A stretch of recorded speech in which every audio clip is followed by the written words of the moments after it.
তাকে গালি দেওয়া মানে আল্লাহকে গালি খাওয়ানো। আওয়াজ করে বলেন ঠিক কি না? দেখবেন পত্রপত্রিকায় দেখা যায় বিভিন্ন ধর্মীয় উপাসনালয়গুলোতে হামলা চালানো হয়, এগুলো রাজনৈতিক উদ্দেশ্য প্রণোদিত, এগুলোর সাথে ইসলামের কোনো সম্পর্ক নাই। যেদিন হিন্দুদের পূজা অনুষ্ঠান আমরা ওই দিন তাফসির মাহফিল করি না, ঠিক কিনা বলেন? যেদিন আমাদের তাফসিরুল কোরআনের প্রোগ্রাম ওই দিন আমাদের হিন্দু ভাইরা ডিস্টার্ব করে না। সুবহানাল্লাহ। হিন্দুদের পূজা অনুষ্ঠানে মাদ্রাসার ছাত্র যে পাহারা দেয়, গোটা বিশ্বে এরকম দৃষ্টান্ত নজির বিরল, ঠিক কিনা বলেন? আল্লাহ বলেন, ও বিশ্বাসীরা শোনো, দেবতাদেরকে তোমরা গালি দিও না। যদি ওই দেবতাদেরকে গালি দাও তাহলে ভুলবশত শত্রুতাবশত তারা তোমাদের রব আল্লাহকে গালি দেবে, ঠিক কিনা? আমাদের বাংলাদেশে সাম্প্রদায়িক সম্প্রীতি আছে না নাই? আবহমান কাল থেকে আমরা মুসলিম, হিন্দু, বৌদ্ধ, খ্রিস্টান, পাহাড়ি, নৃগোষ্ঠী মিলেমিশে একাকার, আমরা সবাই মিলে বাংলাদেশ। আওয়াজ করে বলেন ঠিক কিনা? আমাদের পারস্পরিক সম্প্রীতি, ভালোবাসা, সৌহার্দ্যপূর্ণ আচরণ, বোঝাপড়া এটা বেশ মজবুত। তবে মাঝে মাঝে আমাদের এই সম্প্রীতির ভেতরে অনেকে ফাটল ধরাতে চায়। আমরা যে সুখে আছি, শান্তিতে আছি, এটা অনেকের ভালো লাগে না, ঠিক কিনা বলেন? আমাদের মধ্যে সাম্প্রদায়িক সম্প্রীতি, সৌহার্দ্যপূর্ণ আচরণ, ভালোবাসা এটা আবহমান কাল ধরে আছে। তার প্রমাণ, আমরা তাফসিরুল মাহফিলের আয়োজন করলে আমাদের হিন্দু ভাইরা ডিস্টার্ব করে না, ঠিক কিনা? এবং আমি যদি বলি হাত তোলেন, হিন্দু ধর্মের কারা কারা এসেছেন, কত শত কত হাজার যে হাত উঠবে, আপনি অবাক হয়ে যাবেন। আমি চাচ্ছি না হাত উঠাতে। খুলনাতে সর্বশেষ যে আমি প্রোগ্রাম করে গেলাম, সেখানে কয়েকশো হিন্দু ভাই আসছে আমাদের আলোচনা শুনতে, আলহামদুলিল্লাহ। অনেক বৌদ্ধরা আসে, অনেক খ্রিস্টানরা আসে। এবার সফরেও অনেক হিন্দু ভাইরা আমার সাথে দেখা করেছে, তারা বলেছে, হুজুর আমরা আপনার আলোচনা শুনি, আলহামদুলিল্লাহ বলেন। So it's our responsibility to present hour religion to our non Muslim brothers and sisters. আমাদের অমুসলিম ভাই বোনদের কাছে ইসলামের সৌন্দর্য তুলে ধরা এটা আমাদের দায়িত্ব। We all are the ambassador of Islam. আমরা প্রত্যেকে দায়িত্বশীল, আমরা প্রত্যেকে এক একজন ইসলামের অ্যাম্বাসেডর, আলহামদুলিল্লাহ বলেন। এজন্য এমনভাবে দ্য বিউটি অফ ইসলাম, ইসলামের সৌন্দর্য আমাদেরকে ফুটিয়ে তুলতে হবে, যাতে করে নন মুসলিমরা শাহাদা পড়ে, কালিমা পড়ে মুসলমান হয়ে যায়। অনেক নন মুসলিম ভাই বোন আমাদের হাতে শাহাদা পড়ে, কালিমা পড়ে মুসলমান হয়েছে, অনেক। সো আমরা যেন ইসলামের বিউটিটাকে তুলে ধরতে পারি এবং এই যে সম্প্রীতি, এটাকে যেন আমরা অটুট রাখতে পারি। আদতে আদতে বাংলাদেশের ইতিহাস বলে আমাদের দেশে কোনো দাঙ্গা নাই, আছে? লালমনিরহাটের ভাইয়ের আওয়াজ করে বলেন, আমাদের দেশে হিন্দু মুসলিম দাঙ্গা আছে?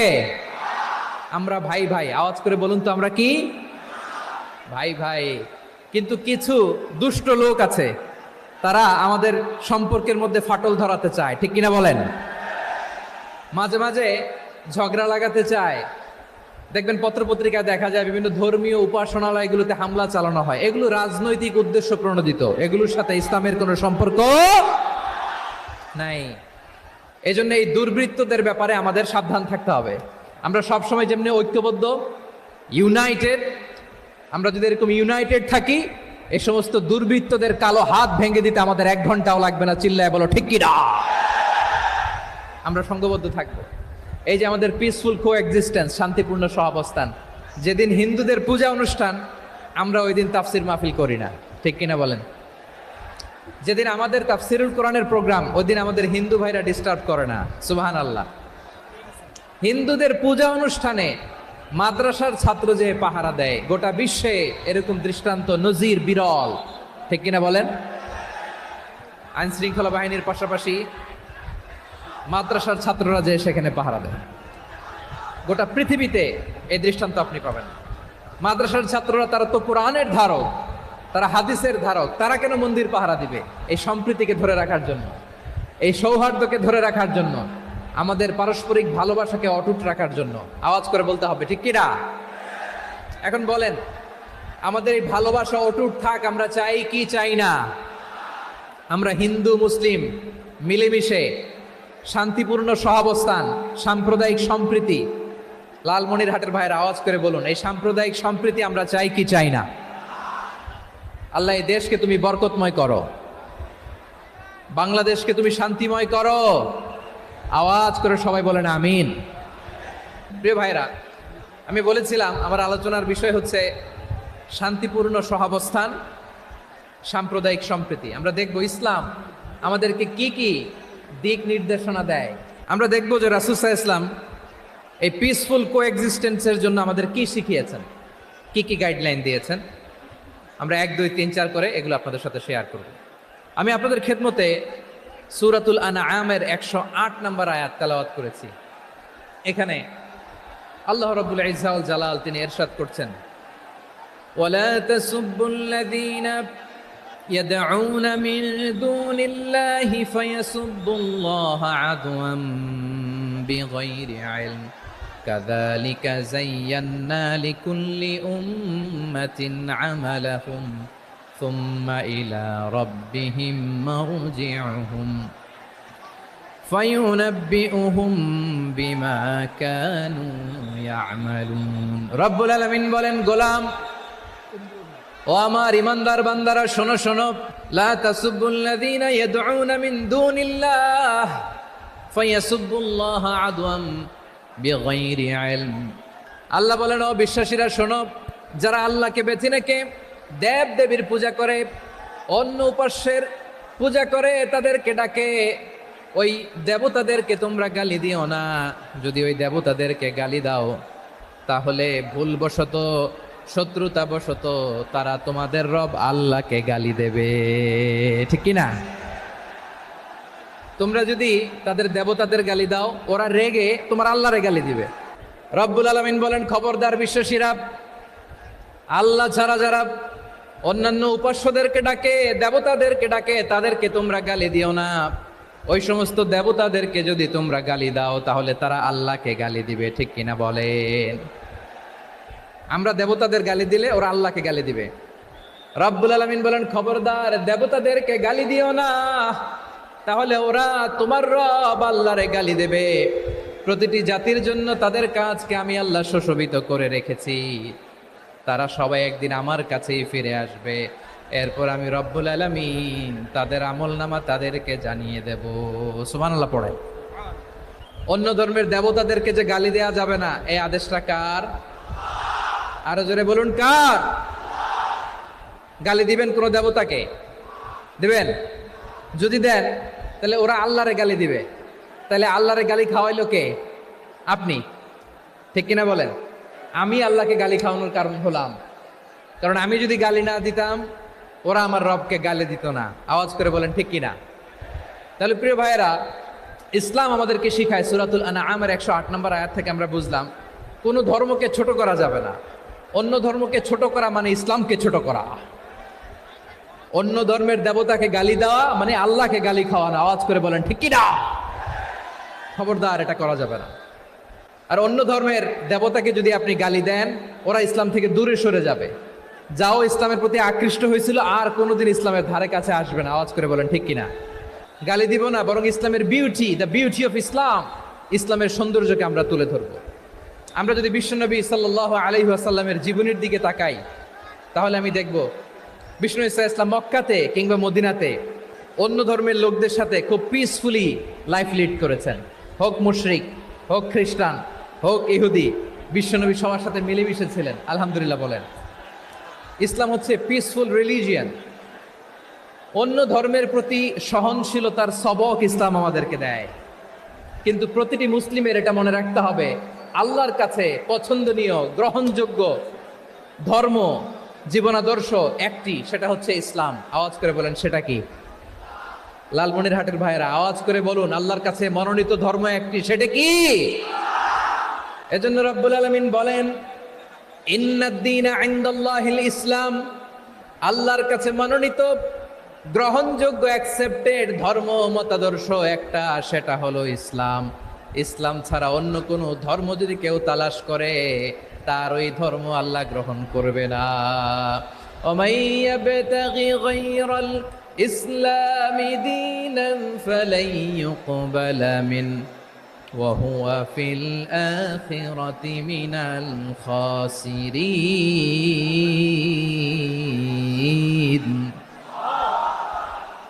whoever seek anything except Islam, that won't be accepted from him, and he will be loser in the day of judgment. কিয়ামতের দিন ইসলাম ছাড়া কেউ যদি অন্য কোনো ধর্ম তালাশ করেছে দুনিয়াতে, তার এই মতাদর্শ গ্রহণ করা হবে না, and he will be loser. সে হবে লুজার, ক্ষতিগ্রস্ত, হাই হাই কোম্পানির ম্যানেজার। ওর আমও শেষ, সালাও শেষ। আওয়াজ করে বলেন ঠিক কি না? এজন্য ইসলাম পেয়ে আমরা খুশি না বেজার?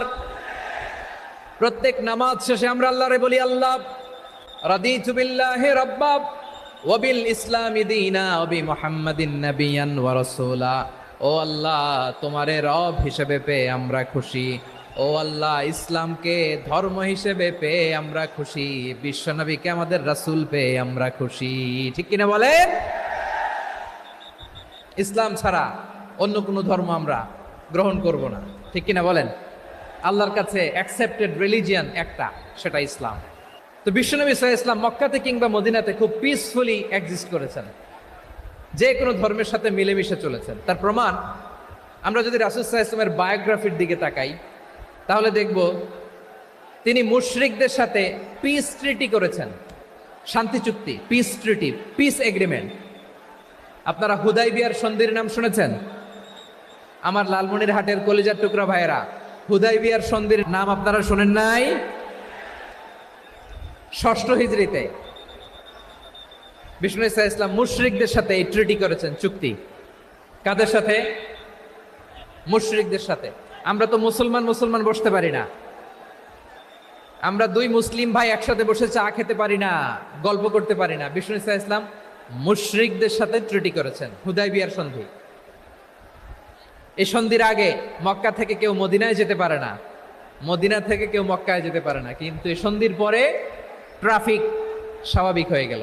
মক্কার লোকেরা মদিনায় আসতে পারে, মদিনার লোকেরা মক্কায় আসতে পারে। এটাকে বলে সুলহে হুদাইবিয়া, the peace agreement of Hudaybiyyah, শান্তি চুক্তি। আমরা পৃথিবীতে এখন অনেক শান্তি চুক্তির নাম শুনি, এগুলো সব the piece treaty of Hudaibiya থেকে কপি করা। আল্লাহু আকবার। তাহলে বিশ্বনবী সাল্লাল্লাহু আলাইহি সাল্লাম তিনি যে শান্তিপূর্ণ সহাবস্থানে বিশ্বাসী ছিলেন, মুসলমানেরা যে অন্য ধর্মের প্রতি সহনশীল, তার প্রমাণ হচ্ছে এই পিস ট্রিটি। শুধু তাই নয়, মদিনায় যে বিষ্ণু ইসলাম মদিনা চার্টার করলেন, মদিনা সনদ, সাহিফাতুল মদিনা, এটার বলে মদিনা চার্টার। যে ওয়েস্টে, ইউরোপে, আমেরিকাতে তারা অনেক চার্টার করে, এই সব চার্টার মদিনা চার্টার থেকে কপি করা। আওয়াজ করে পড়েন সুবহানাল্লাহ। বিষ্ণু ইসলাম মদিনায় গেলেন, মদিনাতে মুসলিম, মুশরিক, ইয়াহুদি, এই 3 ধর্মের লোক মিলে সব স্টেক হোল্ডার যারা আছে সবাইকে নিয়ে বিষ্ণু ইসলাম মদিনা চার্টার করলেন, মদিনা সনদ। পড়েন সুবহানাল্লাহ। শুধু তাই নয়, মক্কাতে বিশ্বনবী পিস এগ্রিমেন্ট করলেন, শান্তি চুক্তি মুশরিকদের সাথে। মদিনাতে যে বিশ্বনবী মদিনা চার্টার করলেন, মদিনা সনদ করলেন ইহুদিদের সাথে। আবার মদিনাতে বিশ্বনবী ইহুদিদের সাথে পিস ডায়ালগ করলেন, ইন্টারফেথ ডায়ালগ করলেন, আন্তধর্মীয় সংলাপ করলেন। যে সংলাপের মূল ভিত্তি ছিল তাওহীদ। মূল ভিত্তি ছিল কি? তাওহীদ। বিশ্বনবী ইহুদিদেরকে ডাকলেন, আহ্বান করলেন, কুল ইয়া আহলাল কিতাবি তাআলাউ ইলা কালিমাতিন সাওয়াইন বাইনানা ওয়া বাইনাকুম আল্লা না'বুদা ইল্লাল্লাহ ولا نشرك به شيئا ولا يتخذ بعضنا بعضا أربابا من دون الله فإن تولوا فقولوا اشهدوا بأننا مسلمون سبحان الله পড়েন। বিশ্বনবী মদিনার ইহুদিদের ডেকে বললেন, ও ইহুদিরা, শোনো শোনো, আসো এমন একটা আদর্শের প্রশ্নে আমরা একত্রিত হই, যে আদর্শের প্রচার তোমাদের নবীরাও করেছে, আমিও করি। যে আদর্শের কথা তোমাদের পবিত্র ধর্মগ্রন্থগুলোতে আছে, আমার কোরআনেও আছে, সেটা হলো তাওহীদ। আমরা এক আল্লাহ ছাড়া কারো ইবাদত করব না, আল্লাহর সাথে কাউরে শরীক করব না, আল্লাহ ছাড়া কাউরে রব মানব না। পড়েন সুবহানাল্লাহ। তাহলে আমার প্রিয় লালমনিরহাটের ভাইরা, মদিনাতে যে তিনি মদিনা চার্টার করলেন, মদিনা সনদ, পিস ডায়ালগ করলেন, শান্তির সংলাপ, ইন্টারফেথ ডায়ালগ করলেন, আন্তধর্মীয় সংলাপ যার ভিত্তি ছিল তাওহীদ। সুবহানাল্লাহ পড়েন। তাহলে অন্য ধর্মের প্রতি সব সময় ইসলাম সহনশীল, টলারেন্স। যদি আপনি দেখতে চান ইসলামের নবী বিশ্ব নবীর দিকে তাকান, ঠিক কিনা বলেন?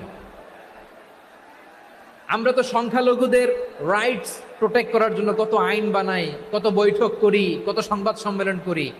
বিষ্ণু সাল্লাল্লাহু আলাইহি ওয়াসাল্লাম সংখ্যালঘুদের রাইটসের ব্যাপারে, অধিকারের ব্যাপারে যে কথা বলেছেন, শুনলে আপনি অবাক হয়ে যাবেন। বিশ্বনবী বলেন, আলা মান যালামা মুআহাদান আও ইনতাকাসাহু আও কাল্লাফাহু ফাওকা তাআতিহি আও কাল্লাফাহু ফাওকা তাকাতিহি আও আখাযা মিনহু শাইআন বিগাইরি তিবি নাফসিন ওয়া আনা হাজিজুহু ইয়াউমাল কিয়ামা। খবরদার, জেনে রাখো, কেউ যদি কোনো সংখ্যালঘুর উপরে অত্যাচার করে, কোনো সংখ্যালঘুর প্রাপ্য থেকে যদি কেউ কাউকে ঠকায়, কোনো সংখ্যালঘুর সম্পদ যদি কেউ জোর করে কেড়ে নেয়, আমি কিয়ামতের দিন বিশ্বনবী ওই সংখ্যালঘুর পক্ষে আর ওই মুসলমানদের বিপক্ষে বাদী হয়ে দাঁড়াবো। সুবহানাল্লাহ বলতে পারলেন না? আল্লাহু আকবার। আপনি নামাজি, আপনি মুসল্লি, আপনি হাজী সাহেব, তাহাজ্জুদ পড়তে পড়তে কপালে দাগ ফেলে দিছেন, আপনার প্রতিবেশী হিন্দু, ভাবছেন আমার তো পাওয়ার আছে, ওর জমিটা দখল করি। বিশ্বনবী বলেন, কিয়ামতের দিন ওই হিন্দুর পক্ষে তোর বিরুদ্ধে আমি বাদী হয়ে দাঁড়াবো। পৃথিবীর কোন ধর্মে এরকম স্টেটমেন্ট পাবেন? পাবেন? আপনি ভাবছেন আপনি নামাজ পড়লে হাজী সাহেব কপালে দাগ ফেলায় দিলে আপনি সেলসেলায় জান্নাতে চলে যাবেন না? খবরদার। বিশ্বনবী বলেন, কোন সংখ্যালঘুর উপর যদি কেউ আক্রমণ করে, তার প্রাপ্য তাকে না দিয়ে যদি তাকে ঠকায়, তার উপর জুলুম করে, তার সম্পদ যদি কেড়ে নেয়, আমি নবী, তুমি মুসলিম হইতে পারো, মুসল্লি হইতে পারো, তার পক্ষে, তোমার বিপক্ষে আল্লাহর দরবারে বাদী হয়ে দাঁড়াবো। আচ্ছা লালমনিরহাটের ভাইরা, বিশ্বনবী যদি কিয়ামতের দিন কারো বিপক্ষে দাঁড়ায়, ও তো সেলসেলায়া জান্নাতি, তাই না? জান্নাতি না? যে নবীর সুপারিশ ছাড়া জান্নাতের গেটও দেখা যাবে না, ওই নবী যদি বলে তোর বিপক্ষে আমি বাদী হয়ে দাঁড়াবো, ওই জান্নাতে আর ঢোকার কোনো সুযোগ আমাদের থাকবে?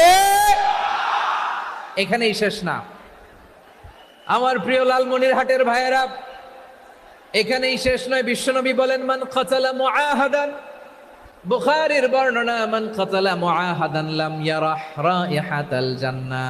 অন্যায়ভাবে কোনো মুসলিম যদি কোনো সংখ্যালঘুরে হত্যা করে, জান্নাতে যাওয়া তো দূরের কথা, ওই মুসলিম জান্নাতের ঘ্রাণও পাবে না। সেই বুখারীর বর্ণনা, মান কাতালা মুআহাদান লাম ইয়ারাহ রাইহাতাল জান্নাহ ওয়া ইন্না রিহাহা লা ইউজাদু মিন মাসিরাতি 40 আমা। যে জান্নাতের ঘ্রাণ 40 বছর দূরের রাস্তা থেকেই পাওয়া যায়। সুবহানাল্লাহ পড়েন। প্রিয় ভাইরা, এখান থেকে জান্নাতে পৌঁছতে লাগবে 40 বছর। এত দূর। কত বছর? সবাই বলেন কত বছর? এখান থেকে জান্নাতে পৌঁছতে লাগবে 40 বছর। এত দূরে থাকতেই জান্নাতের ঘ্রাণ আপনার নাকে এসে ধাক্কা মারবে। বিশ্বনবী বলেন, যে ব্যক্তি কোনো সংখ্যালঘুকে হত্যা করে, জান্নাতে তো ঢুকতে পারবেই না, জান্নাতের ঘ্রাণও তার নাকে লাগবে না। পড়েন না আউযুবিল্লাহ। তাহলে সংখ্যালঘুদের ব্যাপারে ইসলামে অধিকার দেয়া আছে না নাই? লালমনিরহাটের ভাইয়ের আওয়াজ করে বলেন, আমার সংখ্যালঘু হিন্দু ভাইদের রাইটস, অধিকার আমাদের ইসলামে প্রোটেক্টেড আছে না নাই? এখানেই শেষ না। বিষ্ণু ইসলাম আপনার অমুসলিম প্রতিবেশীর সাথে ভালো আচরণ করতে বলেছে। আমাদের হয় না এটা মুসলিম পাড়া, ওটা বৌদ্ধ পাড়া, হয় না? অনেক সময় হয় না এটা আমাদের মুসলিম পাড়া, ওইটা হিন্দু পাড়া, এরকম আছে না নাই? লালমনিরহাটে নাই না? আছে? হিন্দু যদি আপনার প্রতিবেশী হয় কি করবেন? ওরে কষ্ট দিবেন নাকি? কেন? ও তো হিন্দু, ও তো আমার আল্লাহরে ডাকে না, ওরে কষ্ট দিলে জায়েজ হবে না? খবরদার। বিষ্ণু ইসলাম বলেন, মান কানা ইউমিনু বিল্লাহ ওয়াল ইয়াউমিল আখির ফালিউকরিম জারাহ। যে আল্লাহ বিশ্বাস করে আর আখিরাতে বিশ্বাস করে, সেজন্য প্রতিবেশীর সাথে ভালো আচরণ করে। সুবহানাল্লাহ। কলিজা জুড়ায় যায় না আমার নবীর কথাগুলো শুনলে? যে আল্লাহ বিশ্বাস করে, যে আখিরাতে বিশ্বাস করে, সেজন্য প্রতিবেশীর সাথে ভালো আচরণ করে। এখানে বলছে মুসলিম প্রতিবেশী, বলছে মনিহাটের ভাইয়েরা, বিষ্ণু ইসা ইসলাম ওনার ইহুদি প্রতিবেশীদের দেখাশোনা করতেন। আমার প্রিয় ভাইয়েরা, প্রতিবেশী আস্তিক হোক নাস্তিক হোক, মুসলিম হোক হিন্দু হোক, তার সাথে ভালো আচরণ করতে হবে। বিষ্ণু ইসা ইসলাম ওনার ইহুদি প্রতিবেশীর বাসায় যেতেন।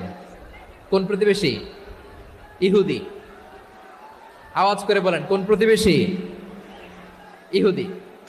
এক ইহুদি কিশোর বিষ্ণু ইসা ইসলামের খেদমত করতে, ইহুদি ছেলে আমার নবীর খেদমত করতো, তারা ছিল নবীর প্রতিবেশী।